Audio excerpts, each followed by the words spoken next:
Hi, this is Katie, and thank you for joining me on the My Senses, My Space podcast. And this is a podcast about feeling the world intensely, creating time to evaluate your needs, and planning your space and life to fit you. And yes, sometimes I put a W in evaluate. And on this episode, please don't mind any background noise. My husband and son are playing video games, and this was the only time I could record this. So let's get started. Today, I wanted to talk about how to prioritize your day and your tasks and what you're doing. So to try to keep this as simple as possible, I'm not going to go over every single method, but I want to give you some ideas on, like, if you're in total overwhelm mode, but you know that you have the energy to start on something, this is a way to select the things that you're going to step into and do next.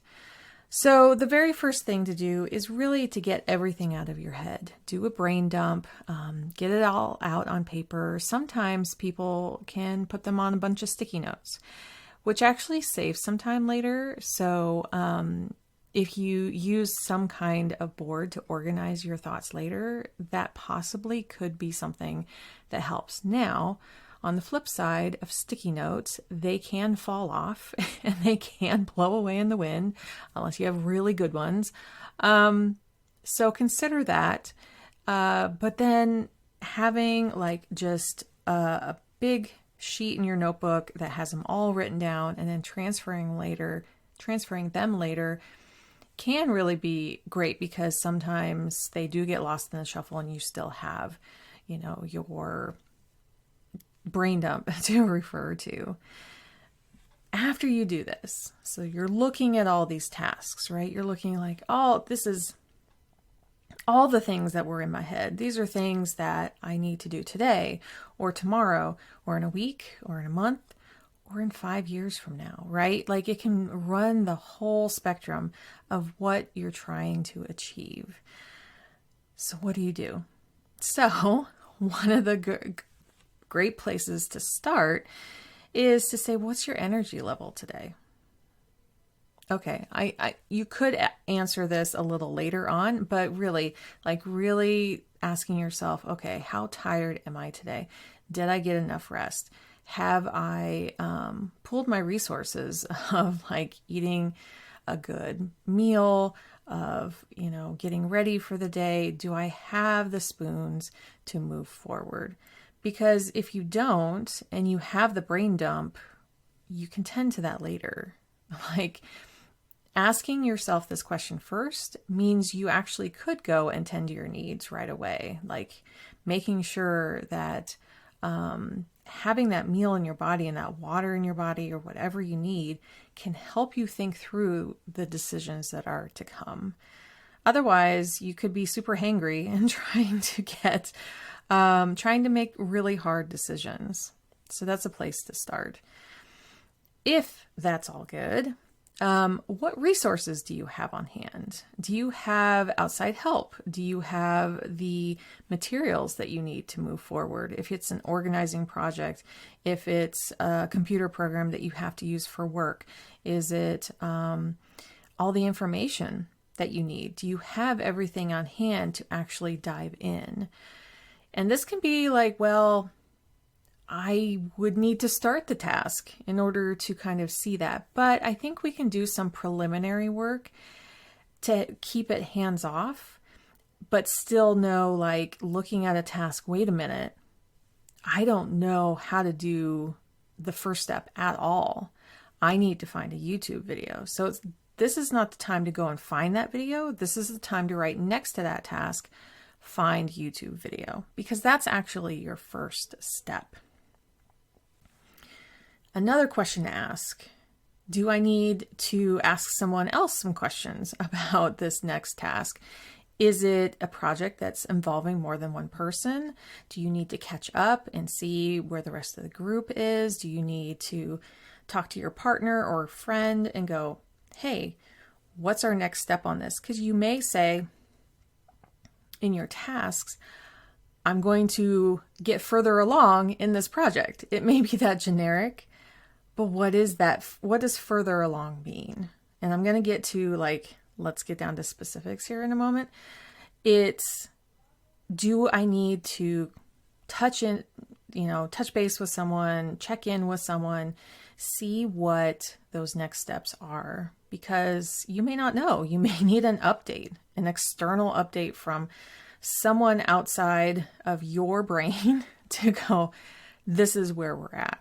Because you don't want to work with old information and do work and then go to them and say, oh, I'm behind on something. I mean, a lot of times we know what we need to do for that project, but sometimes it's good to just check in if it's been a little while and see, okay, am I on track with this? Did anything change? Another question to ask is, what does this look like when it's done? This is a really important task, really important question to ask for a task, because having that really clear vision of, well, the report's done when it has 5 paragraphs on here. The email's done when I address these 3 items with this person. This art piece is done when I have these elements on here. And if I need more time, I know that because art can be subjective, it can be a very feeling thing where you're creating and you have a timer going on or some kind of I'm going to give this 2 hours, I'm going to work on this, and seeing at the end of those 2 hours, is it close to where you want it to be finished? But you still have that end goal in mind. You kind of have this picture in your mind of okay, this is what it's going to look like, especially for people who are visual. This is a huge thing. And we may need to ask more questions to see what the final version does look like. Maybe we have an interpretation of, oh, this just needs to be 1 paragraph, and another person's like, I expected a page. So again, it's like connecting with other people, making sure that what does done look like. So another one is, how can this fit within a day, within your energy, so the last podcast I did, I talked about load and capacity, which were on either side of, so it's load, balance, and then I said, well, let's reframe balance, because balance doesn't exist, to focus, and then capacity. So these can work in tandem with what we're exactly talking about here. Load is like taking that brain dump. These are all the things that are on my shoulders. Focus is deciding what you're wanting to do, and then that capacity of what am I actually able to do in that day. So how can these things that you've chosen or trying to choose, how can they fit within your day? Is there one that actually cannot fit in your day?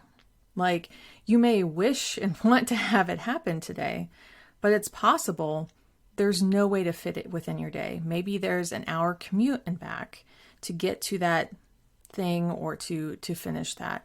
Maybe, it's an art project that's going to take 3 hours today and 2 hours tomorrow, and there's no way to do it when you got to pick up one of your children.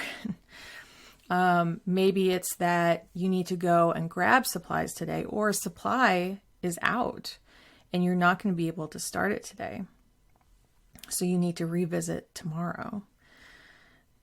And that brings it to dependencies. Do any of these tasks depend on another person or supply or something outside yourself that is dictating how this project is going to be done, this task is going to be done?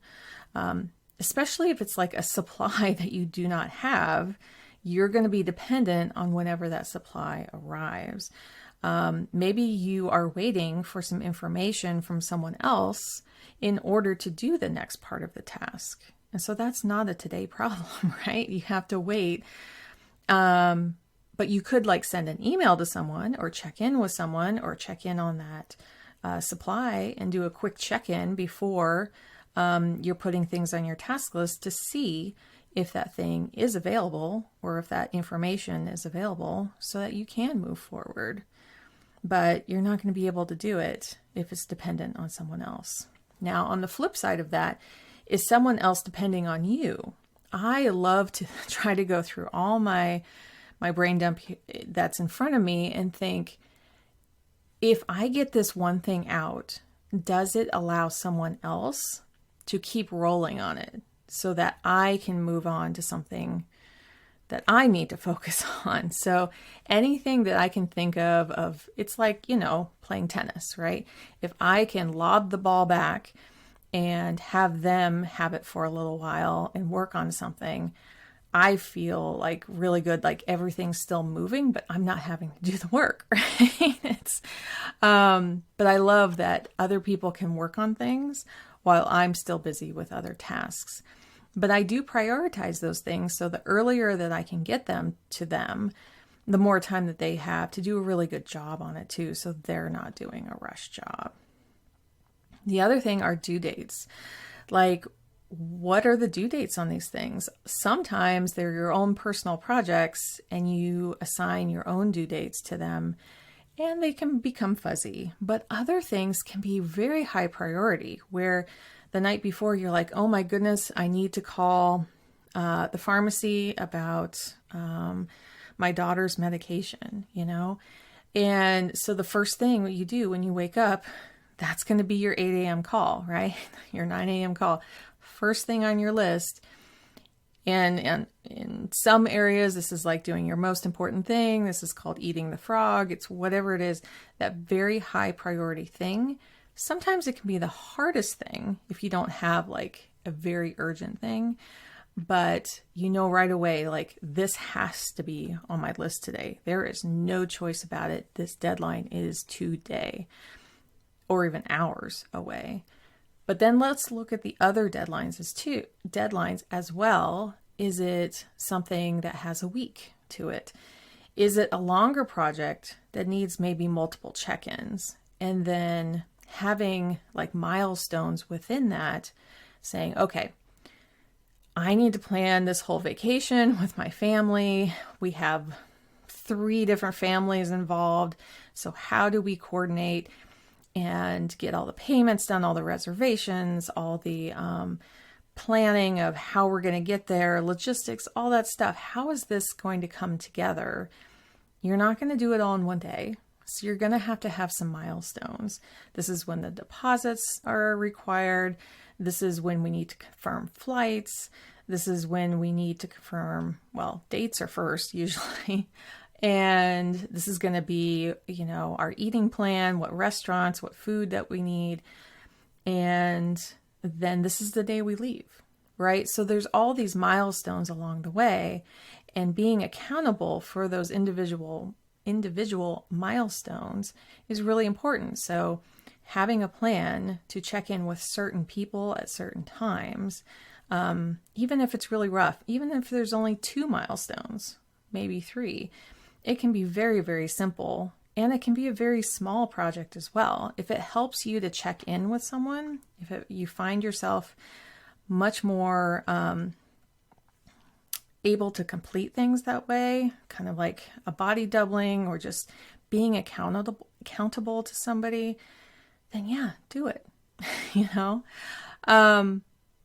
And so having those, looking to see what those milestones are and seeing if any one of those milestones are due today or tomorrow will dictate, oh, okay, I need to make more progress on that whole project because that's coming up. So again, due dates, whether it's just a hard deadline for one thing, whether it's a long project, whether it's an emergency thing that just popped up that you had no idea was about to pop up that day. Those things happen. But knowing what those deadlines are and having some buffer room around that will allow you to kind of go, oh, there's this emergency thing that just came through. Let me tend to that. Another thing is going by your values, like looking at your brain dump and going, okay, these are the things I really have to do. These are the things that I should do. These are the things I could do. And these are the things I won't do. So you can organize these and say, like, there's a bunch on here that just may never happen. Ever. Like, it's good to get them on paper because maybe you're wondering about them.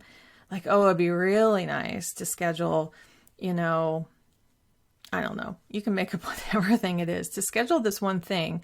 Like, I want to go paint one of those in the ceramic class kind of a thing where it's those stores where you go and you paint things and then they fire it for you and you can come back and get it.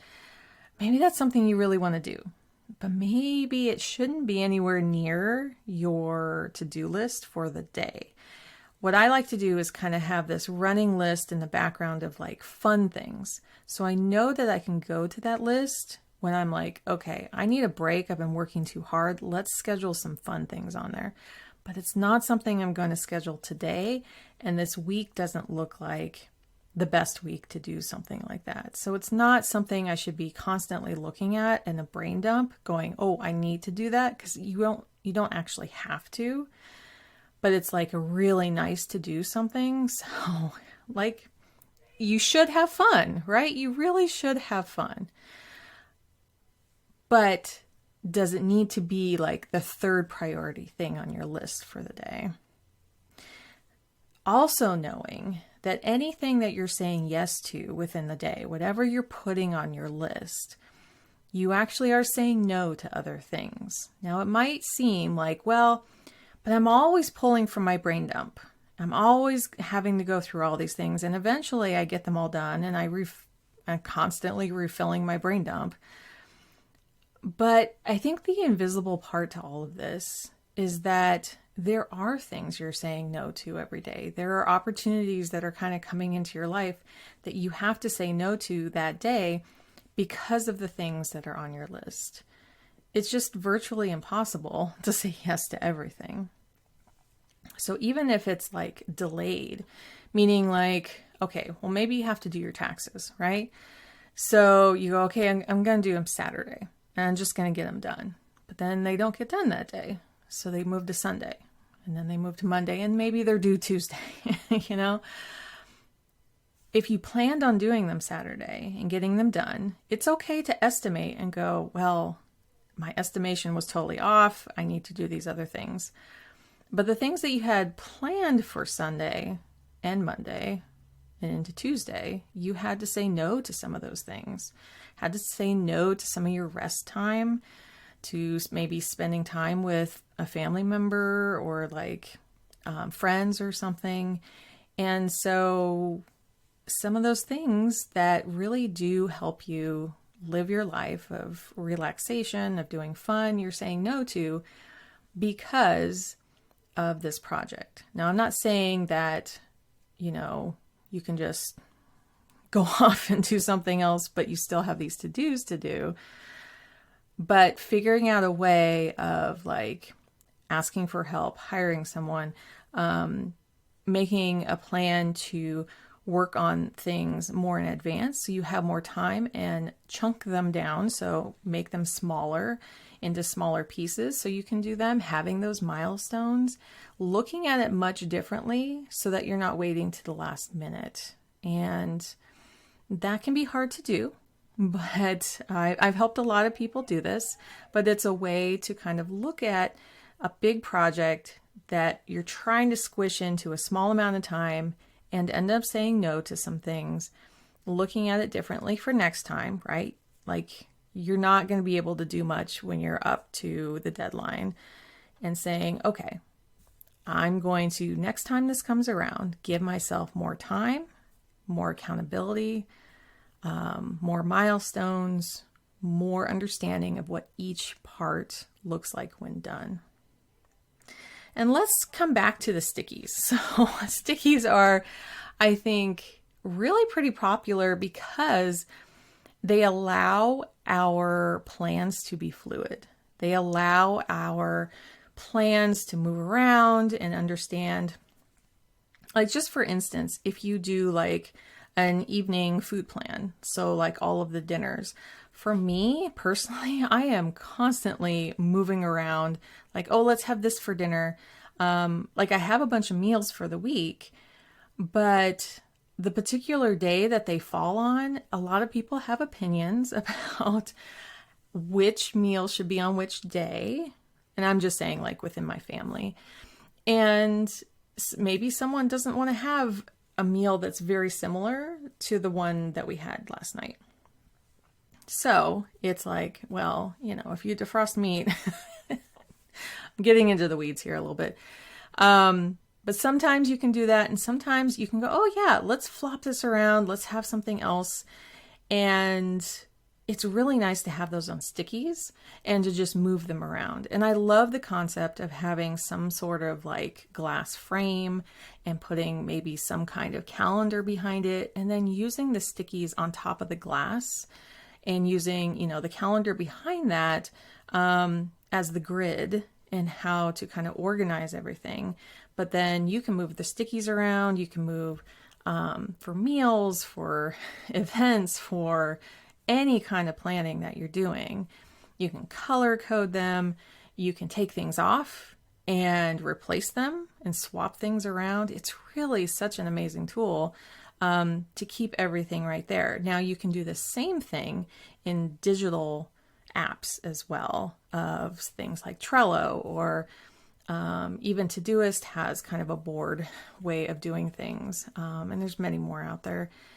And I think Asana might even by now. And just having a way of moving things around so that when due dates change and priorities change and everything, having this like fluid system, being able to move things around is really beneficial. It helps. I think it more reflects what real life is. And that's how, you know, things happen. Things jump up and our priorities change. And so having the ability to go, okay, this is what's most important, but something just came up, swap it out and go, okay, I can move that to tomorrow. That's okay.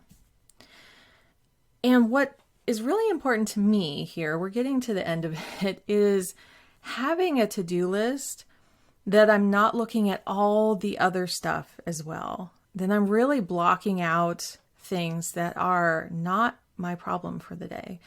And I do ask, I'm like, is this today Katie's problem? Is that something I should be working on right now? I don't think so. So really having that out of my line of vision altogether helps me so much. So I only see my 3 or 5 things that I'm focused on for that day. I do find that like having a weekly planner and looking at the week is really beneficial. But if you're just looking at what you're doing for the day, I'm finding I'm using that more and more of like, these are the only things that I need to focus on for today. So after you've brain dumped, after you've had these decisions of what is the most important thing, is it something that you highly value in your life? Is it something that has a deadline? Is it something that's dependent on someone else? All of these things, and looking at your own capacity. That's why we looked at that first, right? What is your capacity for today? And not overloading yourself. It allows you to take the next step.